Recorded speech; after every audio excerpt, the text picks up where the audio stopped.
Good morning, good afternoon, good evening. Welcome to the Tech Ranch Venture Outfitter. I am off site today in the in Moonraker, my Airstream. As we mentioned, we're moving our broadcast studio, and so you're getting to see us from the some rogue part of Austin today. Welcome to the Venture Outfitter. What the Venture Outfitter is all about is this is our program for pulling together entrepreneurs, getting you the right resources, relationships, tools, insight, and then bringing our community together to actually make it simple to plug in and do it in a way that people from around the world can do that. So welcome. Real excited to have you here today. We've got a really great program. First off, I want to say thank you to today's sponsor. Today's sponsor is the state of Chihuahua. We have an exploratory project with the Secretary of Economy or the Secretary of Innovation and Economic Development that is happening right now. And the main thing about it is, as you've seen us build venture bridges around the world, kind of the concept here is how is it we can open up a market and help entrepreneurs from both Austin and Central Texas, as well as around the world, land into these different places. And what's exciting about this is each place that we're tying into has something special to offer. We're going to talk about that, a couple of other places that you might not have known that Tech Ranch is involved in right now. But thank you to the state of Chihuahua. We're real excited about it. We're, like we did a couple of weeks ago, we're going to start presenting more of the technologies, capabilities, and resources that are available there. And thank you for sponsoring today's Venture Outfitter Weekly. So if you're not in the Tech Ranch community site, which is at community.techranch.com, make it a point to get involved. This is for those of you all, there's several different levels. Like if you're in one of our Venture Bridge programs, you have a private area inside of the community. You can also get into the Venture Outfitter program, which is a gym membership, and it's $49 a month. But the truth is, to get into the basic community is free. So we'll always keep these broadcasts free. They're available via the podcast, via YouTube, other things like that. But then the Tech Ranch community, a lot of the questions that I get lots and lots of questions. Hey, Kevin, help me about this. Well, if we're doing it there, I can actually work with you, and our other mentors and advisors can actually get involved. That's the place to get involved. And so make it a point. If you haven't gotten involved, or if you're not able to use the QR code that's on the screen, then go to techranch.com/connect and you'll find a way to connect in there.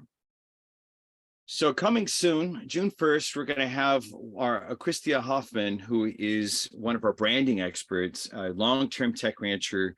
She's going to be talking a little bit more about cultivating your inner artist, all about creativity, about how do you be creative, especially in some of the rougher moments of Venture's history.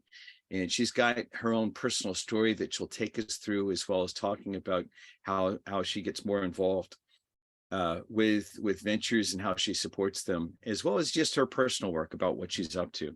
And then Greg Stevens on June 8th is going to talk about conflict resolution.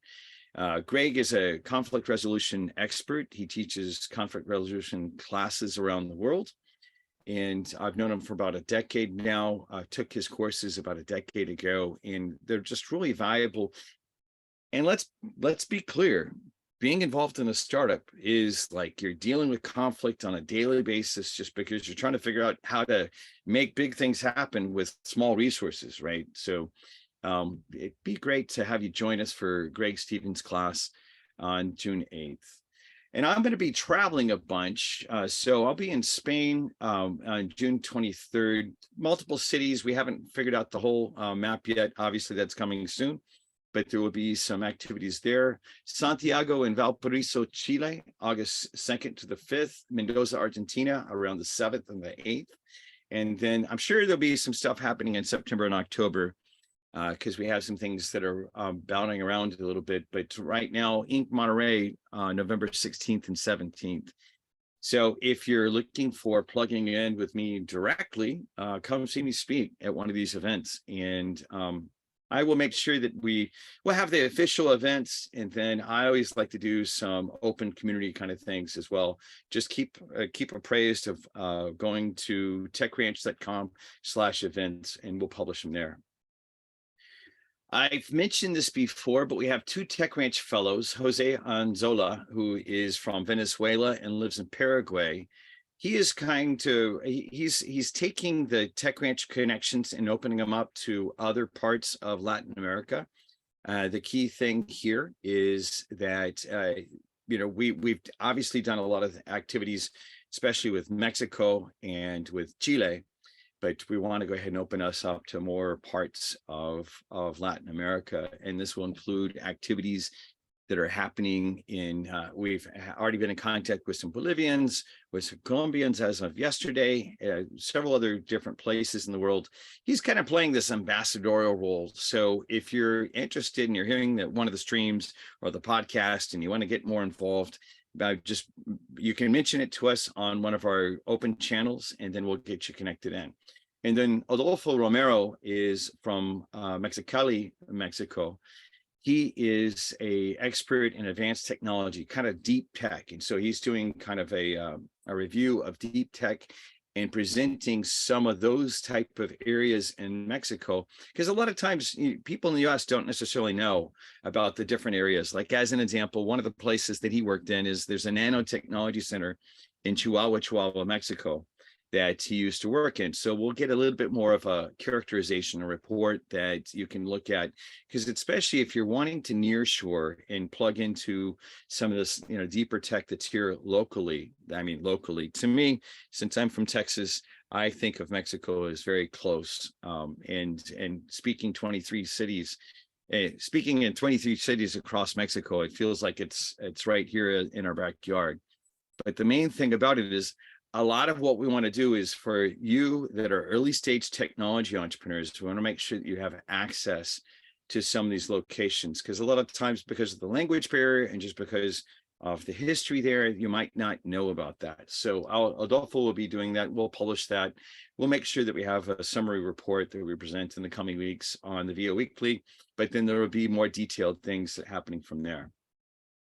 So he asked, what has been happening around the Tech Ranch? So part of what we're going to do every week is we're going to say, hey, coming soon at some point, we're going to connect you into different parties here in Austin.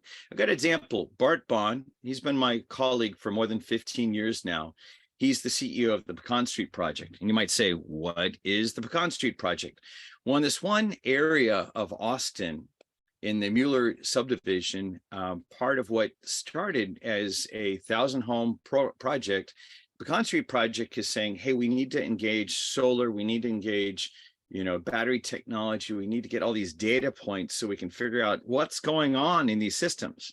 And as an example, just yesterday, I worked with several different companies from Austria, including a solar company. And part of the thing that we're looking at doing is, how is it that we can take companies that need access to those type of labs? This is one of the places we can help you surface into through the Tech Ranch network. And so I met with Bart on Monday. We got more in detail about how to plug in, how we're going to make it easier for entrepreneurs to plug in to his work. And it was really great to have the connection with him. He's been a long-term technology entrepreneur in Austin and is a strong advocate for sustainability and circular economy ventures. And he's also a venture partner in a venture fund that we'll be talking more about. We'll have him on the VO Weekly in the coming weeks. But the main thing is to say that this is a part of what we want to start doing in this program, is giving you some ideas for those of y'all that are in the sustainability space, the clean energy space. Well, this is one of the places you should plug into in Austin, and we're going to help you do that. Next thing I want to tell you about this week, there's been a lot of stuff that's happened, but I mentioned briefly that we're just about to launch our Austria Venture Bridge, and I'm real excited about it because the companies that we got to review yesterday, we picked a number of them. I can't tell you who the winners are. They're going to be announced at the World Congress in Austria on Tuesday. So no pre-announcements, but it's really cool because there's some really advanced technology that we're going to connect from Austria into Austin, and then work with these entrepreneurs on the ground here for about 4 weeks. And as an example, with the example I just gave about Bart, some of it's going to be about plugging in, like there was a number of clean energy type of startups and things like that. Can't tell you who, but it's like there's a really cool stuff that's happening. And so we'll announce that about who the winners are next week in the Venture Outfitter Weekly. They'll be officially announced in Austria on Tuesday. But, the thing that I want to say is this is what's really cool about building these venture bridges is we can surface these technologies and these capabilities that are available in these unique parts of the world and get them out there to other places. And so real excited about that. There'll be more information coming soon. And in the coming weeks, you're going to see us to start surfacing more and more and more venture bridges about connecting these ecosystems. Now, if you hear my voice and you have an ecosystem that you want to get connected in, I think I told you at the very beginning in this program in March of 2020, when everything shut down, that we really had to put all the 7 venture bridges that we were doing in 2020 on hold. What I'm real excited about is TechCrunch is now back up to that same strength. We've re-engineered the way we're doing things. We can do it even more efficiently than what we were doing in 2019. And so it's now time, if you've been considering connecting your ecosystem in, we'd like to actually be in that conversation with you. Myself or Enrique or someone else on the team is happy to meet up with you. Just let us know. And back to the Austria Venture Bridge, I am so excited to be in partnership with the Austrians and what we're going to be seeing sometime soon. And in all seriousness, one of the things that I want to make sure I say, I'm really, really proud of the work that David Nichols, one of our entrepreneurs who's based out of Prague, Czech Republic, is doing with regards to Ukrainian startups. Now, I think you might know that we've had on this program 4 different times where we've hosted different Ukrainians talking about what's going on there.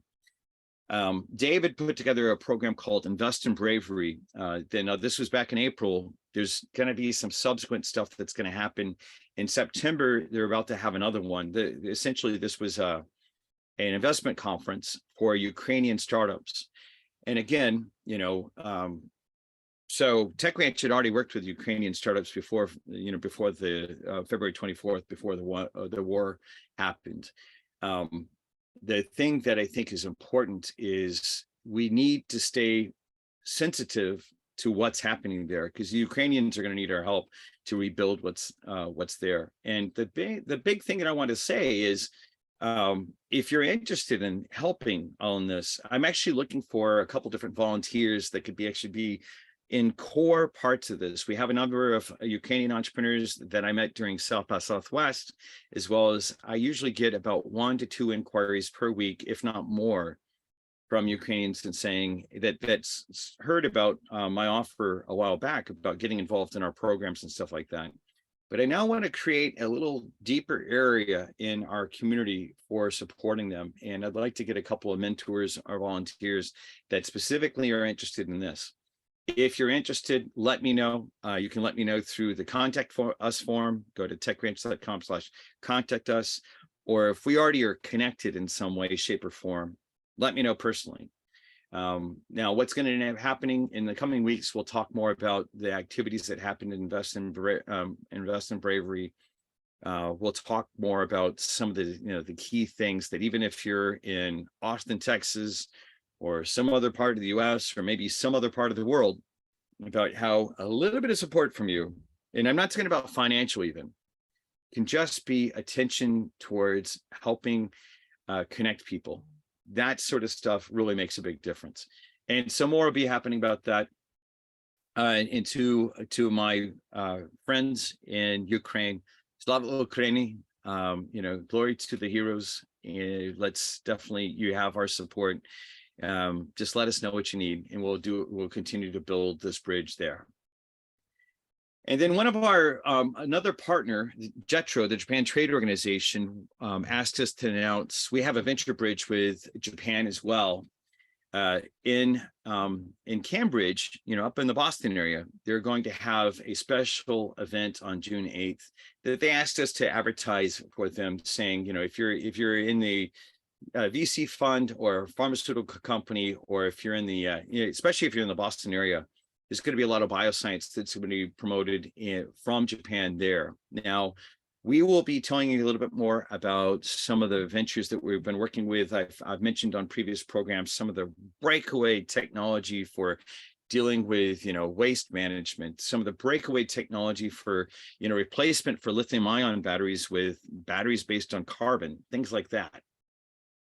This specific event is going to be happening in Boston and is around biotechnology. We'll be paying attention to the stuff there because I think I've mentioned in a previous time that I'm now a venture partner in a fund that pays attention to pharmaceutical and bio and life science type of activity. I will not be in Boston, but the main thing about it is if you're interested in this type of stuff, let us know. And you can get more details by going to that QR code. And this will also be listed on our event, on our events on the Tech Ranch events calendar. And so thank you to Jetro for being a co-sponsor of the venture bridge between Texas and Japan. More coming soon. In all seriousness, there is a mental health initiative that many of you might know that mental health technologies had been largely ignored. Now, I've been paying attention to them for my full career as a technology entrepreneur and have licensed technology from the MIT Technology Lab, the Media Lab years ago and things like that. I can tell you about that sort of stuff. It's not just been a passing interest. Now, there was much more activity around this during the, during the COVID times.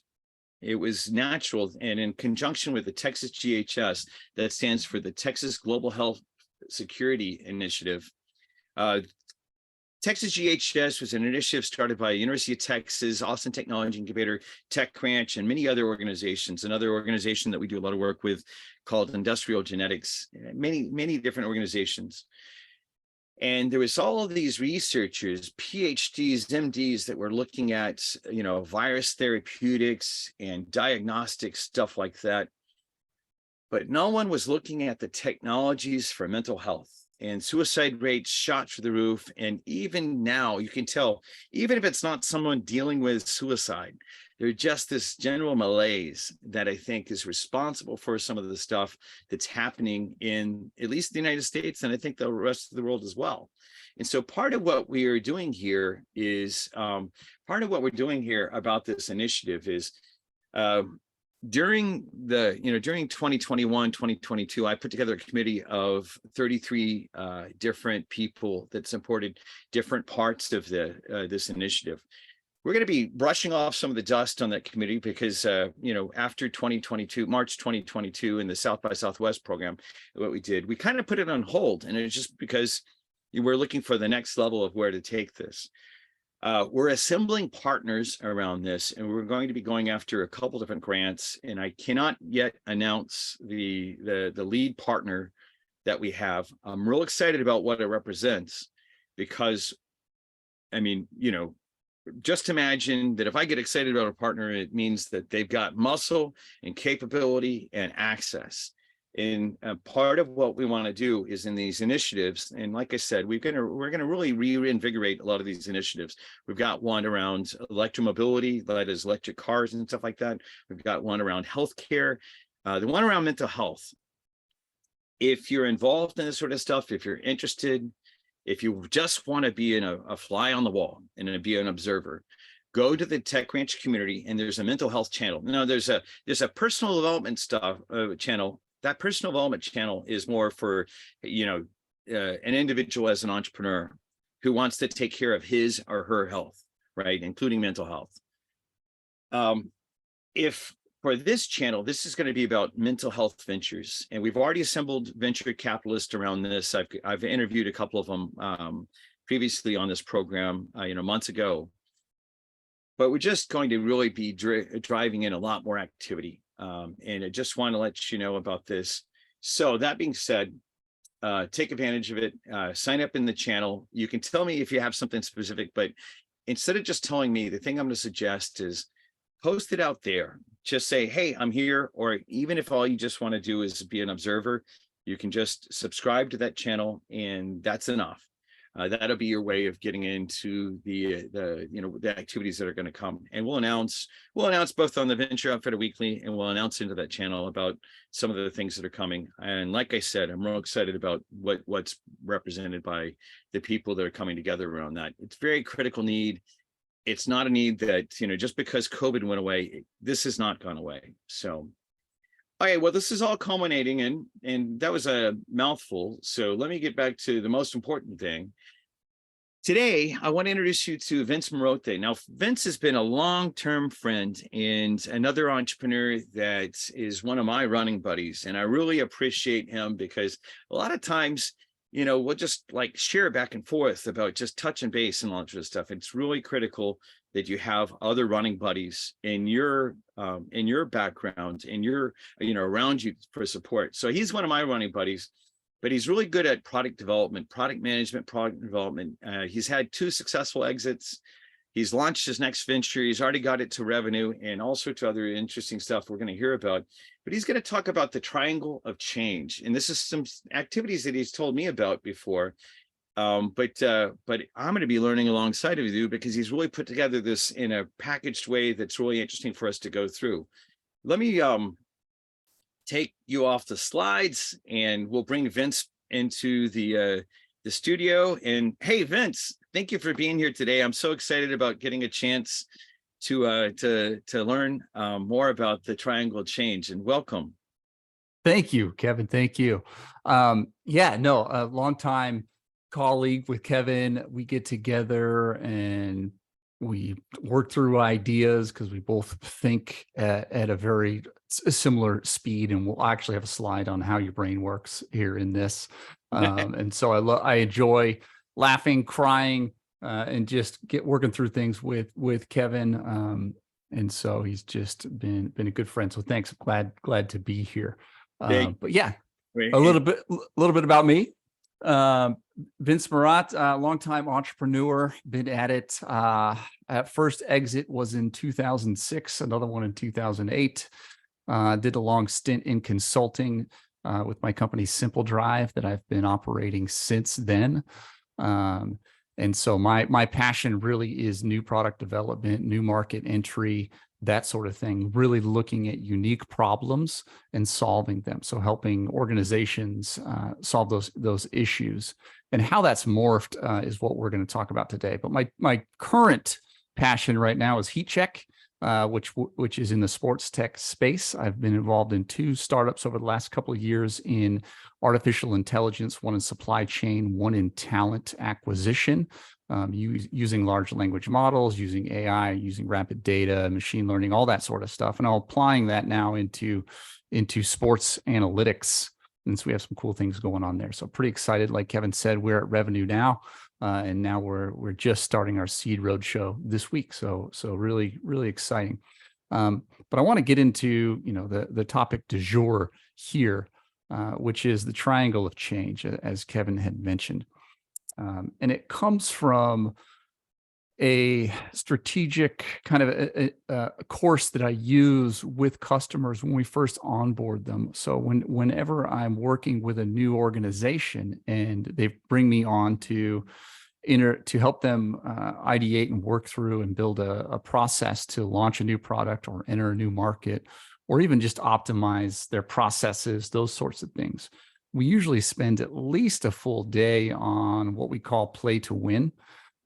Which helps us really set the substrate for all the actors on the team and what we can do in terms of our skill sets, our passions, our resources, all the things that allow us to really think about the changes we want to make, because we don't want to run into those problems of, we don't have that capability when we actually get to proof of concept, or we start ideating, and we don't want to hit those blocks later. We want to know who we actually are, what we actually can do, what we can tolerate, beyond just our simple values. Values are nice, and it's a good starting point to understand, here's our key values for our business, for me as an individual.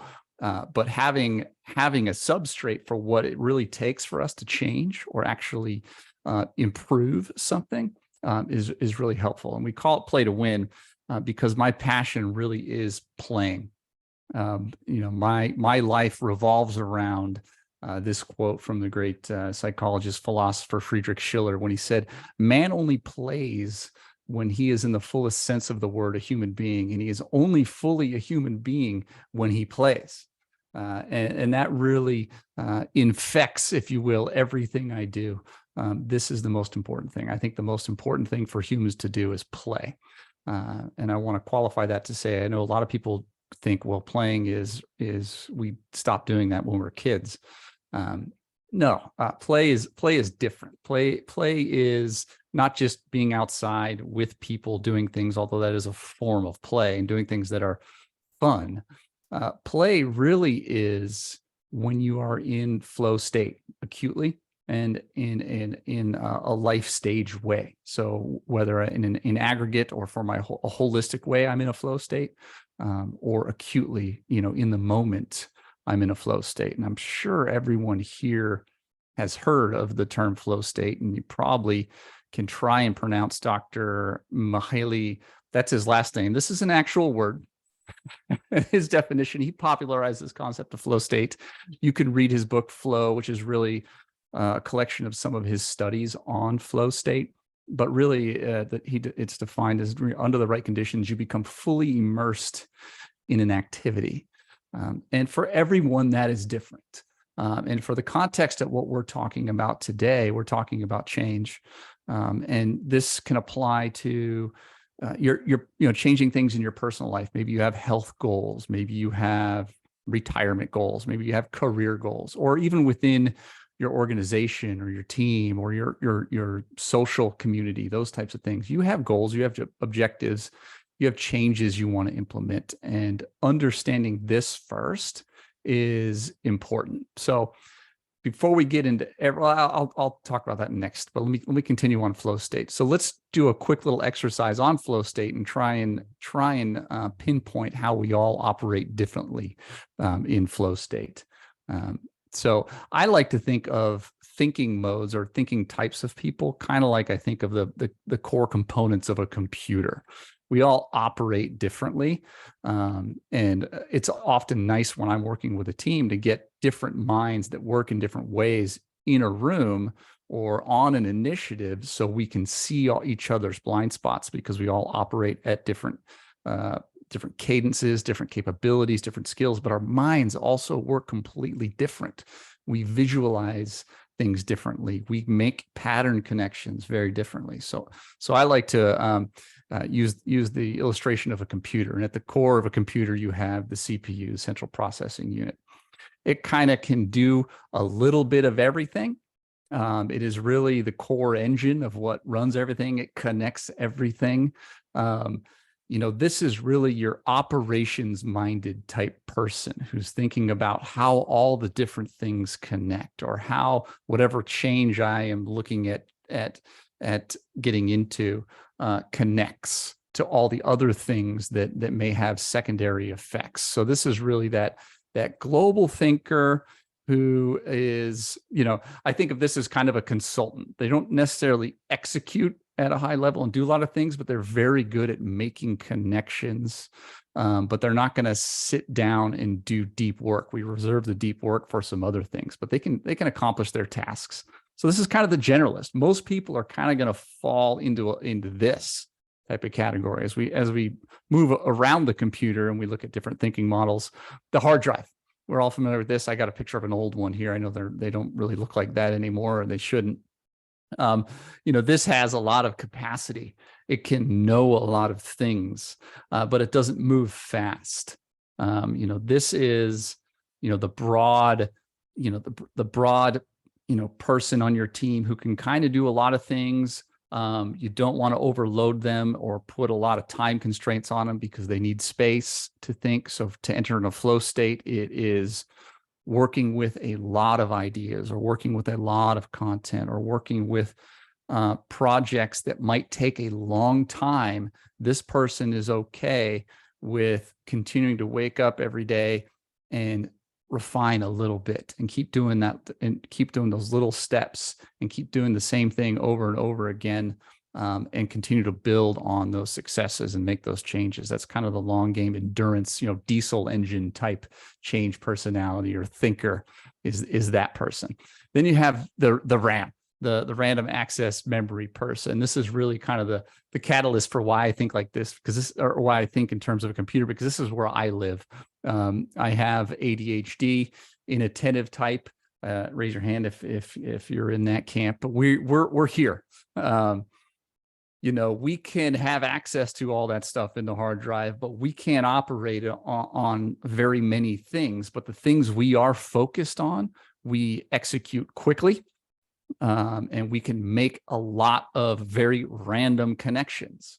So someone who thinks like this is okay with some ambiguity, is okay with a lot of change, is okay with stopping and starting lots of things and shifting around, pivoting around and doing lots of things. And ideally is moving forward and looking towards the future. So this is kind of where I live. I like to come in short bursts of power and execute quickly. And knowing my limitations when I'm setting up my work or any deep work I need to do, I make sure I think in terms of that. I don't set myself up for failure by saying, well, I can do that for 3 weeks straight. I can't do anything for 3 weeks straight. So that's kind of where I think. And then that last one is the GPU, the graphics processor unit, similar to a CPU, but a GPU is very, very, very good at doing one thing at a very high level, and at a very high speed. So someone who is a specialist, who is very good at what they do, and you need to call upon them, pull them off the bench to execute something or bring a very specific idea from the niche that they are an expert in. That's how we all think. So understanding if I'm operating in that capacity, I have a likelihood of entering an acute flow state. So for me, if I look at the other ones, if I look at a hard drive and I'm trying to move slow, it just drives me nuts. Like I can't do that. When I look at a CPU that's doing a lot of different things at the same time, that's not something I can do. When I look at a GPU who can do one thing and focus on it and do it incredibly well, also not something I'm very good at. I look towards, more of that RAM model. That's how I think. So just kind of a little primer on how we think. Okay. And I want to move into where this all starts. And I know we're jumping around a little bit. That's just how I think. Welcome to my world. How do we accomplish lofty goals? Like how do we really accomplish big goals? And my background is I was on a board for 11 years of a nonprofit called Creative Community Inc. And we would bring executive leaders from different businesses around the country and artists together for a week, and then set them up in cohorts and work with them for a year, because we believed business leaders needed artists and creatives and needed to understand that reality to be better at what they do. And we also believed artists needed to be better, or needed business people around them to help them better understand the other side of it. And those two different minds together are very powerful, and they need each other. The creative person needs the driven person, and the driven person needs creative people to accomplish things. And in the middle there are athletes. I also work with athletes, and it's very similar, the way we need to accomplish these goals, but we all get after them and we all accomplish them in different ways. And this is really important. So at an individual level, yes, you can kind of pick and choose what you want to do. But as I get a team together to try and accomplish things, I really want to know where everyone is in this spectrum between a creative and a driven, business-oriented cognitive person, and in between there is the athlete who kind of has to do both. And so that's where I come from, and what we're looking at today when we open up the triangle of change here is just a small component of a process that I've used for years and refined to bring new initiatives, new products, or enter new markets. We go through this step, and before we kick it off in ideate phase, we go into the triangle of change. So I won't get into the details of what we do at Simple Drive, but that's where this comes from. And so here it is. Here's the triangle of change. The three pillars of accomplishing change. Down one corner, we have suffering and reward. the top, psychological engagement at the bottom, commitment. So suffering and reward is really how much suffering am I willing to tolerate? How hard am I willing to work, and are the rewards great enough? Psychological engagement. Can I believe, or can we as a team believe in this goal? Is it believable? What are the accelerants? And what are the efficiencies we can build in so that we can believe in it and really drive towards it now? And then commitment. What are the factors that drive commitment or affect commitment? So before I go into it, so I can have something to jump off of, I know we're on different chat streams over here. I have a couple of them open, and I know Jello and Kevin might have some others open, but I want to know from the room, from the people that are in here, and this can be a personal change or thing you want to do for yourself, or maybe it's when you're within your business world, or whatever you're doing, whatever goals you might have.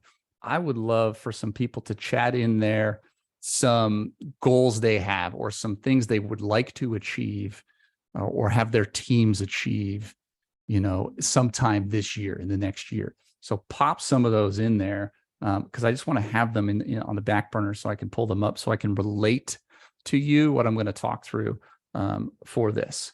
And if I don't get any, I'll pull one that I use. But I want to see anybody here. I'm looking at Zoom and LinkedIn chat. So if anybody has one there. And Jello, if you're seeing any in the command central there.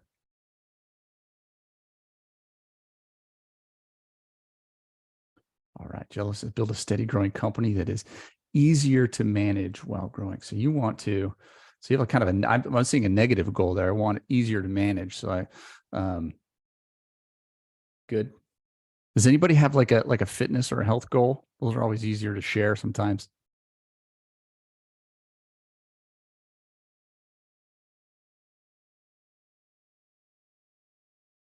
All right. Well, that's one I'm going to go with, just so we can so it's easy to understand. It's light. I don't have to get back into shape. So I'm going to do that one. So let's say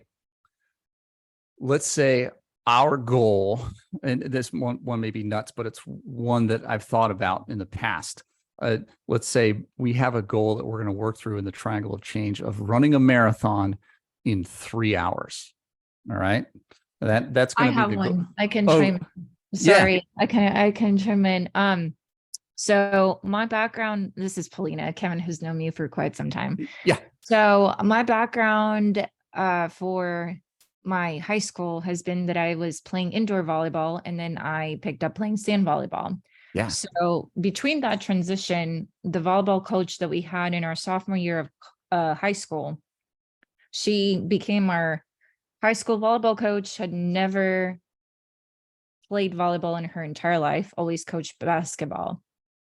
She wanted us to run 9-minute miles, and I didn't want, and so for every couple of seconds that we didn't meet that 9-minute mark, she would make us run an extra lap as a whole team.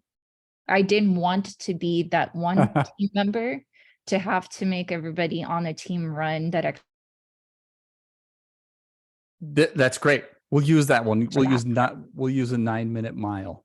Yes. As our example. There's here. your baseline. And so I know we have a lot of creative people on here, so I want you to just kind of use these concepts for whatever it is. Maybe you're trying to launch a new product, or maybe you have a specific operational problem within your organization that you want to solve. This is how we work through this. And again, this is something that usually takes a full day, but we're going to rip through it here in 10 minutes. So, but yeah, here's the triangle of change at a glance.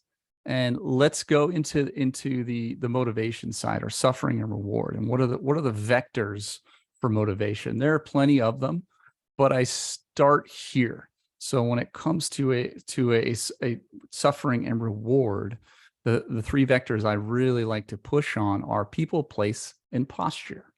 So what people do I need around me that are going to be motivating? What people do I, and for all these, there's also the negative side of it. What people do I need to avoid to accomplish this goal? So if I want to run a 9-minute mile, who's encouraging me? Who's going to help me? Who has the knowledge to help me become to endure what it's going to take to run a 9-minute mile, or who are the people that are going to be a problem or be in the way of that. The people that are maybe constantly inviting me out to party every night, and I'm not getting the rest I need to perform at my best. Those are the people vectors you need. So same thing in business. How do I assemble the team that is going to be a positive environment for what we're going to be doing? And then how do I move the people off the team or into other teams, just out of the space in that vector of people that would be a hindrance to this, that I don't want around me? And that's acute for goal and for a goal. For all of these vectors, I also think in a more aggregate way for my life. I think of this for triangle of change. If I want to make big changes, I also need to think in terms of my life. Yeah. Not just for the goal itself. So the people, who are the people around me when it comes to that? And then the place, how do I put myself in a place to accomplish what I need to do? And what places do I need to be avoiding to accomplish this? And so for an athletic performance of a 9-minute mile, I probably need to avoid places that are physically taxing on my body for whatever reason. So if I need to run that 9-minute mile on Monday, I probably need to not go to ACL Fest the weekend before, right? That's going to be taxing on my body. Or I need to put myself in an environment where I can do this. I'm not going to run a 9-minute mile into a headwind out on the road. I'm going to want to do it somewhere where I can control the variables of the place. And same thing for my goals within business and products that I build. Do I operate in a clean, quiet environment? Do I need noise? What does that look like in terms of, and even some of the time spent on there, like how much commute time am I willing to tolerate? But yeah, place is a great vector to be focused on when it comes to this. And then posture. And that's really more about me and how I am engaged with the universe or the people or the place itself. So what do I want to avoid from my own posture? So when it comes to suffering, I know one thing: I am terrible at manual labor. So when I look at doing a project around my house, and my wife and I will have a goal of doing something, my first thing is, okay, if it's going to cause a lot of manual labor for me, I'm going to have to hire somebody, because I know immediately I can't deal with that suffering. But maybe the reward is great enough because it's going to add value to my house, or it's going to create, an experience or whatever. That's finding that balance. So that's where the suffering reward comes in. And all of these is, what am I willing to tolerate? What do I need to avoid to be at my best? In terms of people, place, and posture, and what do I need to have around me to build in the reward so that I can do the stuff that needs to happen to accomplish this goal. All right. Any questions on that one? Thoughts? Anybody just get a great idea? No, I was just going to chime in back in and say thank you so much, Vince. I am actually with the World Affairs Council. I did not introduce myself, so I apologize for anybody that's on the call. I'm Polina Anastasieva. I'm on the World Affairs Council of Austin board. And so that's our partnership with Kevin and Tech Ranch. I just wanted to make sure that was an introduction that I did not miss. Thanks, Paulina. Awesome. Well, cool. Well, let me move over to commitment and the vectors for commitment. And for our quick study of the triangle of change here, we break our commitment down into things that enable the accomplishment of this goal and things that are frictions to this accomplishment. And these are much more binary than suffering reward, where that is much more of there's some feel there. Where here it's, what is legitimately in the way of a goal. So if our 9-minute mile, if I have, it may be a sensitive here, but if I have, some life-altering health concern, or I'm maybe morbidly obese, that's an immediate friction and blocker to this, and needs to be handled first, needs to be solved first.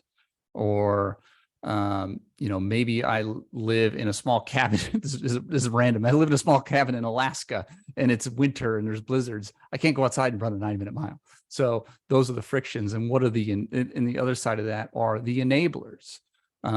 What can I do that's binary that I just need to be doing, and I just need to decide to do it? There's not a spectrum of it. Just needs to be done. I have to do my workouts. I have this amount of time to do my workouts on these days. And the opposite side of that, the frictions, is I have a job, or I have classes, or I have these other things at these times. So in all, for a time as an enabler or friction, I know the total amount of time I can commit to this thing. So those are your frictions and enablers. And then also just skills. Maybe for a given skill, a goal, you might not have the skills necessary. So maybe before you can endeavor into that, you need to either get those skills by learning them, or bringing in someone else who has those skills to accomplish it, or together accomplish those things. So the commitment vector really is, what are the binary things that are stopping or enabling this goal from happening? It could be resources, finances, time are usually the biggest ones here. And then for an organization, it's the team members and their capabilities and skills therein. And then secondarily is all the other things that you're doing. Do you need to turn some things off and stop doing some things to enable this goal, and for how long? So the commitment one is one of the simpler ones to understand here when we talk through this, because it is binary. Questions on that? My biggest question is, like, what's your thought about when you when there is some type of issue that you just don't know how to overcome it? Like earlier, you were giving an example that physical, if there's something physical you need to do around the house, you hire it out, but maybe because of the startup journey, you just don't have the resources at the time. How do you manage that on this, that friction, as well as how to work through that stuff? That's where suffering and reward really comes in. That's why we start with it, because it's okay. Let's say in my example, for a product we're building right now, I work in AI and ML, and so really one of the first things I need data. I need lots of data. And as a bootstrap startup, through the first 6 months, I don't have the money to buy some of the data we need. I just had a call with a data broker for a data set we need that is just a small part of what we need, and it's $35,000. I know I can get that data by setting up some scrapes. It's public data. It's not difficult to get. It's just time consuming to get. And so we knew that going in when we first built the MVP of the product. I had to learn how to set up scrapers to get the data I needed. And I had to spend weeks cleaning data and just being a human ETL, because sometimes that's what it takes. But I know that suffering is worth reward, and it has to be done. So that's where you want to get to the point of what things absolutely have to be done, and there is no calculus around it. It just has to be done. So that's what the model helps do, is go, you just have to, and I'm going to cuss right now, you just have to fucking do that, whether you want to or not. And Understood. and that's what I'm trying to find with these. Sometimes it's like, nobody wants to do this. Nobody likes it. It's hard, but you have to do it. And sometimes when it comes to product and business, that's a good sign you might be onto something, because maybe that's a big reason the product doesn't already exist in the market as you envision it, because it's too hard. And that's really one thing that excites me. So whenever I look at launching a new product, one of the questions we always ask is, well, what, everyone knows this, what are the current alternatives? What can I already use if I'm thinking about building something? And almost always you go and you find 1,000 of them. But when you find one where you can't find anybody doing this and you're sure it's a good idea, it's kind of scary at first, because you're like, why is nobody doing this? And almost inevitably you get to the point where, okay, I get it. It's just really freaking hard. Or maybe it is really expensive or really time consuming. And that's where the edge is in accomplishing that thing from a business perspective. So great question, Kevin. You're seeing right through this. Yeah, thank you. Yeah. Anybody else? All right. And then the third pillar of the triangle of change is psychological engagement, and it's kind of yin and yang here is fuel or efficiency. And fuel is usually our knee-jerk reaction. When we want to accomplish something, the first thing we do is we try to push the thing. We try to light a fire under it or whatever. We push the gas pedal. We throw money at it. We throw resources at it. So our first thought, if I'm trying to run a 9-minute mile, is, well, I just need to go freaking running today. But are you running with purpose? Is that what you need to do? Is that one of the hindrances to change? So we tend to go for fuel first. What is almost more important and often easier to deal with is building in efficiencies. And so that is the question of back to current alternatives when we're thinking of things. How do I get someone, if I'm trying to get change out of a team or I'm trying to get change out of a market or a customer base, I need to get them to potentially stop doing something else and start doing this. And I need to make it as easy as possible to start doing this, not just spend more marketing dollars, not just tell a better story, not just push, but I need to build efficiencies to make it easier. So in the case of running that 9-minute mile, what efficiencies can I do? And an easy one is, well, don't run it in combat boots and full fatigues. Wear some light running shoes and some athletic clothes, right? That's a no-brainer. Yes, you need to work out, but if you have these easy efficiencies you can get out of the way, then and make it more possible to achieve the goal, that is really important with the triangle change to get that in there. Can I chime in? Yeah, please. So on that note, just to emphasize as far as how did I start actually doing that? Yeah. Alongside, as far as everything you're saying, I knew that right from the start, it was not going to be realistic, especially after 2-3 hours of any of our volleyball workouts or after playing a heavy game. So the goal was to push myself. If I did a half a block one of the evenings, for the next time, do a block and 3/4. The next time, do a full block.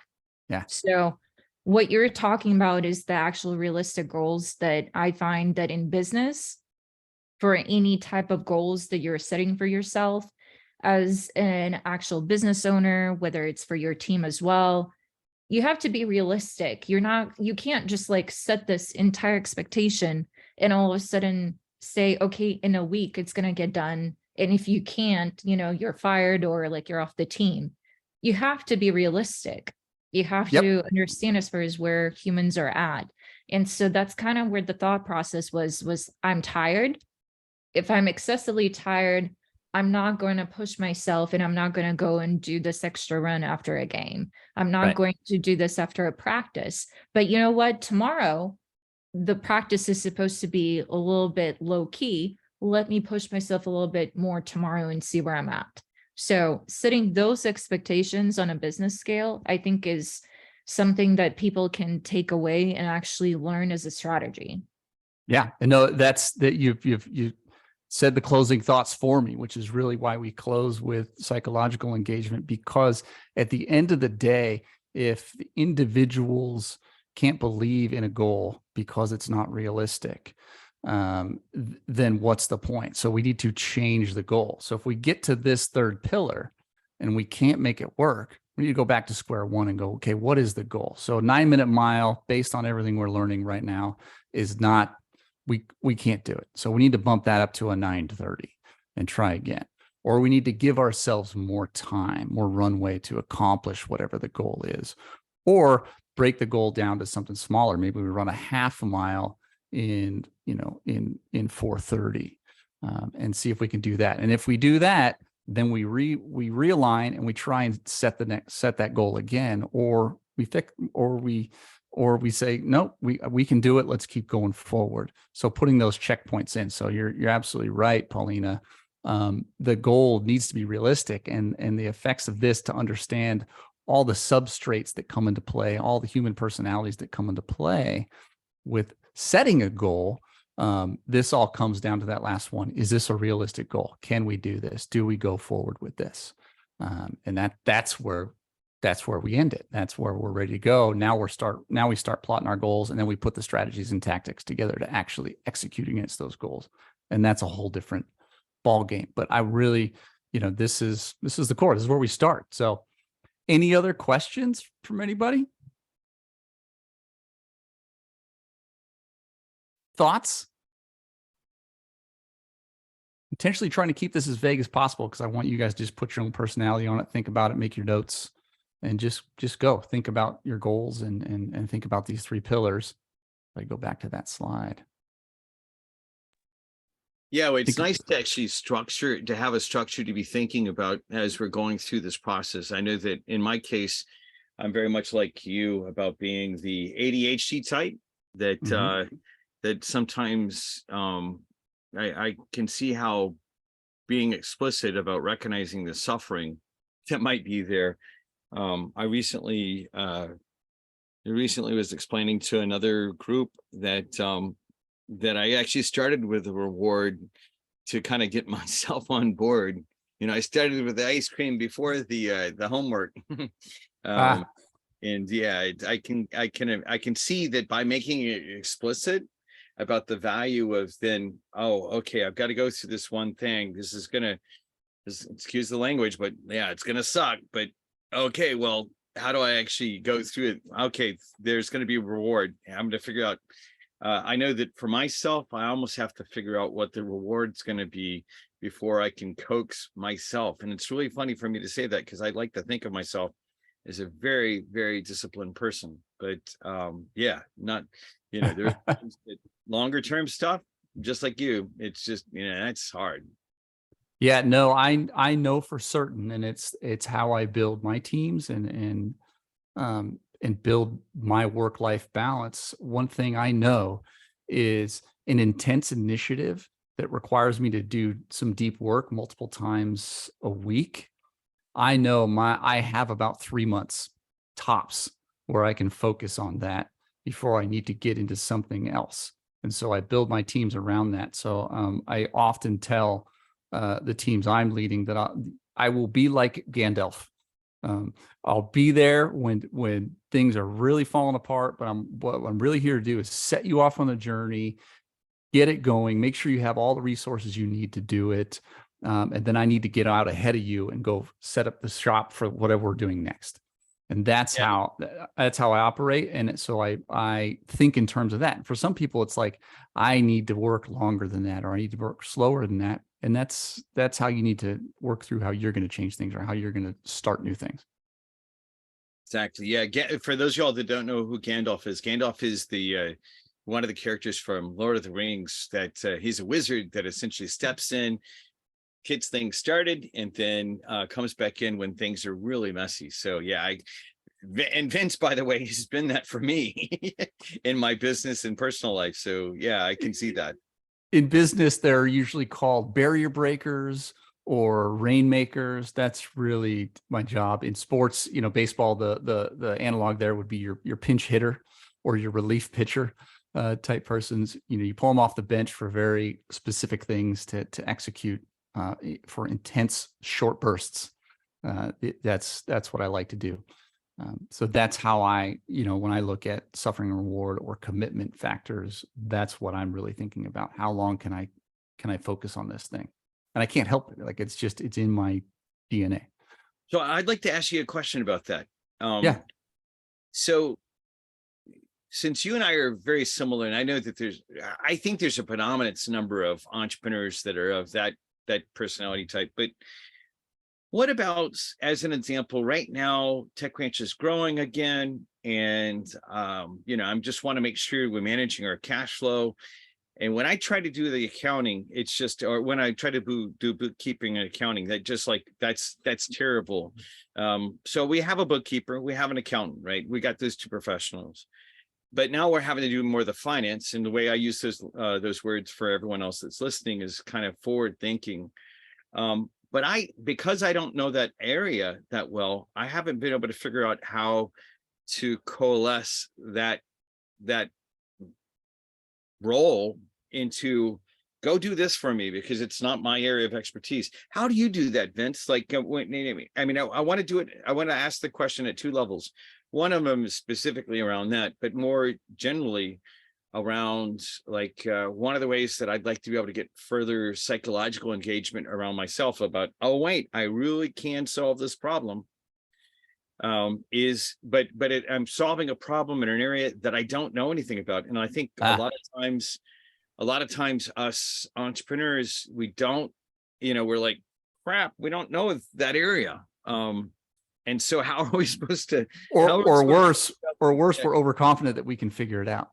We're blind. We're unconsciously incompetent, as Stephen Covey would say, right? We just don't even know. Yeah. We might not even know to be cocky about being able to solve it. We might just not even know. That's why we're entrepreneurs, because we're okay going into something not knowing that. But the skill set or what I look for in this, and that's really where the process, the finer process comes in when I'm working with clients, is in that ideate, concept, and define phase.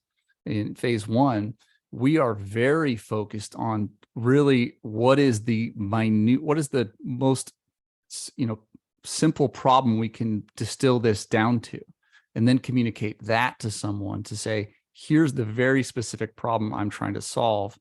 Product people know this all the time. When someone thinks they're telling you a problem they have, but really they're telling you a solution they've already come up with and it's not working, versus, well, what are you trying to, I'm talking with someone right now and having who's in talent acquisition, and the first step is to understand their current process right now, their current workflow. When I asked them we're going to timeline their flow, the first thing they start doing is naming pieces of software they use.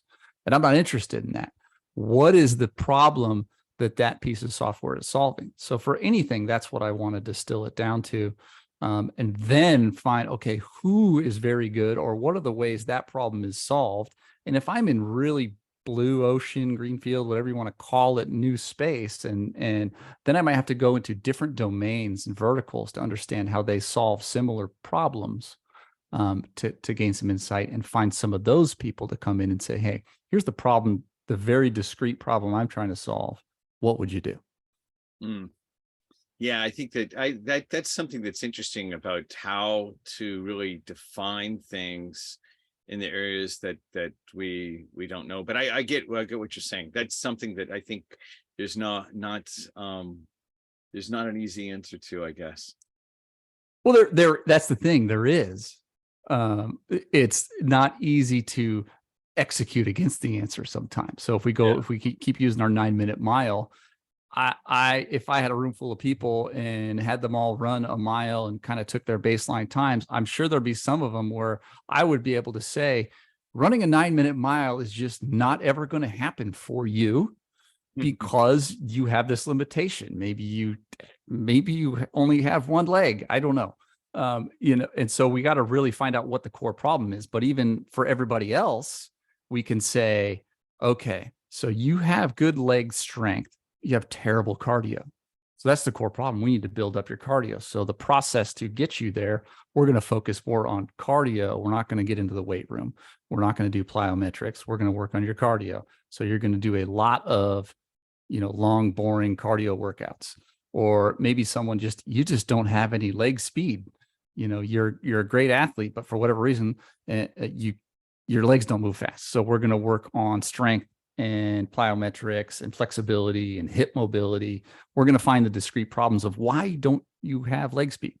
That's how we break it down. What are the discrete things, and solve those minute problems? That makes a lot of sense. Yeah.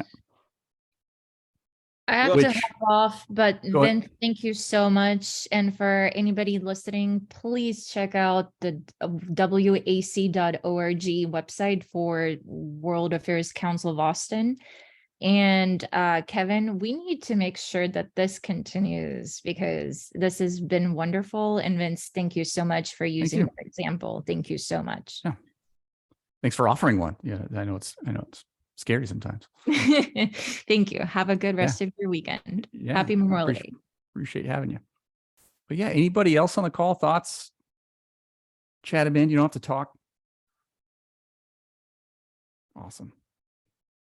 I know we've got some different comments, but for whatever reason, I'm having some difficulty, and I apologize to the people that are watching the stream on LinkedIn.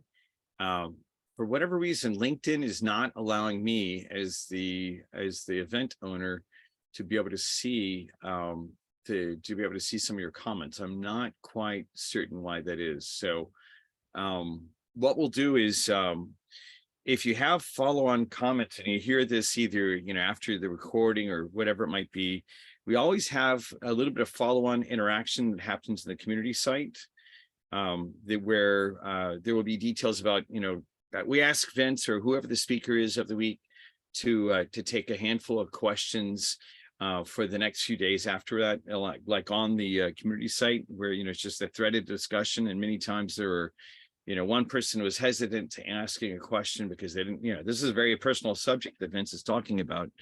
But you know, you might want to ask back and forth about things. That might be a great place to do it. If Vince, if I could ask over the next 2 days, if you'll just pay attention to that space and we'll tag you on it, and anything you'd like to do on following up. Always love talking. This is, you know, my passion is change. That's really it. Organizations, humans, I love changing. And as you know, Kevin, it's always been, like I said, that's play for me. So it's fun. Yeah, and I think that this is the thing I want to go ahead and reemphasize that I said at the beginning of the program. Having running buddies around, like you know, especially Vince has obviously a really depth of awareness and wisdom, and you know, if you haven't cultivated that in your friend group, it's important to, and it's really important to focus on having friends that are entrepreneurs, not just employees. And because like Vince, like he hinted at, and I'll confirm, has pulled me out of a scrape. Well, I don't know, probably 3 times, you know, at least 3 times in recent years. And so I appreciate that. Yep. Any comments you'd like to do before we wrap up for the day? No, really, you know, if anybody has any questions, I always like to share that. I should probably leave this quote on there because that's important. Make sure you play. I mean, you know, we're in a business environment. And so some people, the way culture is built right now, are fortunate where working is their play. And for most of us, that's not the case. So we have to make sure we're doing that. So I ask everyone when I finish talking with people, hey, did you play yesterday? Or are you going to play today? Or are you going to do something that gives you life? And again, understand what play is to you. And it's different for everybody. It may be reading a book. It may be walking in the woods. It may be exercising. It may be, you know, working on a pet project, side hustle. It may be rolling your sleeves up and doing the work you're already doing. And so, you know, make sure you're playing every day. That's you're not getting the human experience if you're not. Yeah, I'm going to read this for the people that might hear this only as audio, just to reemphasize it. It's the quote that Vince said earlier: "Man only plays when he is, in the fullest sense of the word, a human being, and he is only fully a human being when he plays." By Schiller. The comment made by Schiller. A while ago, I actually took a screenshot and I sent it out to a number of different people, including my girlfriend, because she reminds me to play. And yeah, this is such an important thing, because I think for those of us that are on the long trek of building companies, you know, we lose sight. I mean, I get wrapped up in the parts of the business that I really don't enjoy. Accounting and finance and stuff like that. I want to be like, look at all this technology. So yeah, it's good to remember to play, and also then to figure out how to find other people that it's their play. So with that, Vince, thank you very much for sharing today. I greatly appreciate it, and I'm looking forward to catching up with you one-on-one sometime soon. Tell me and Emma, my assistants, if there's a best time. We'll follow up on email, but I'm really looking forward to seeing you and getting to hang out with you. I really greatly appreciate your insight. You bet. I benefit every time I'm around you, and that's been for the decade since we originally met at church. So thank you. You bet. Cool. Well, what we'll do is we'll go ahead and wrap up with a last slide or two. I just want to make sure that anyone that is hearing this but hasn't gotten more involved in the community, if you go to techranch.com/connect, there is a place that you can sign up as a mentor. If you have scar tissue to donate, like we just heard from Vince, you want to you want to be involved in the mentorship aspects of the ranch. If you want to get involved in the community, there's a place to sign up there as well. There's a couple other things, like for if you're hearing this and you're in a different country and you're saying, hey, Kevin, I'd like to make sure that these activities are brought to a partner organization in another country. Certainly we have a place to signify, hey, that we're interested as a country manager, what we call a country manager. It starts as a volunteer position, but typically what it is we're looking for people in the other locale, the other geography, that are already working with an organization that just wants to partner up with us. And that's what this is all about. So, with that, please make sure you get a chance to go sign up there. If you do want to follow up, the best way to do this is don't send me an email, don't call, go to community.techranch.com after you've signed up for the community. And there will be a place where today's episode will be posted. And there's typically a little bit of follow-on type of interactions that happen for maybe about a week, after that. We'll ask events and other speakers come interact with us a little bit more, so that we're not taxing them with individual messages, but we're giving them a little bit of a chance to get that exposure. So several of us can benefit from the question that might be asked. Okay, well, with that, we went over a little bit today, but I think it was for a really great experience. And I already have an idea about how I'm going to handle the business building issue that I had from what Vince just said in his triangle change. I'd heard parts of that before, but I get it now in a different way, especially on going through the different parts of that. So with that, it's always an honor to be a part of a community of entrepreneurs that are driven by vision and values. Let's go change the world for the better together. Y'all take care and have a great afternoon, great evening. We'll see you again soon. Bye-bye.